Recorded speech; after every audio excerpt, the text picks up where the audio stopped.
Hello po mga mami, samahan niyo po ako, magluluto naman po ako ng uulamin namin.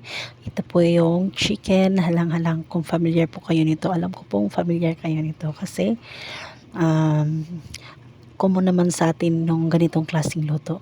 Anyway mga mami, share ko lang po. Alam niyo ba, nung elementary po ako, alam niyo, hindi talaga ako marunong magluluto. Kasi yung papa ko po yung magluto ng kakainin namin.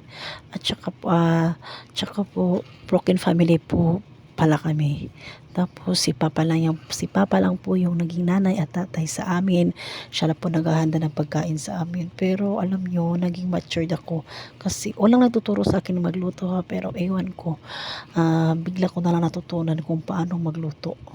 Siguro kasi wala kaming mama, no, walang nagga-guide sa amin. Si Papa busy din sa pagtatrabaho para may makain sa amin. Pero alam nyo, thankful po ako kasi andyan si Papa.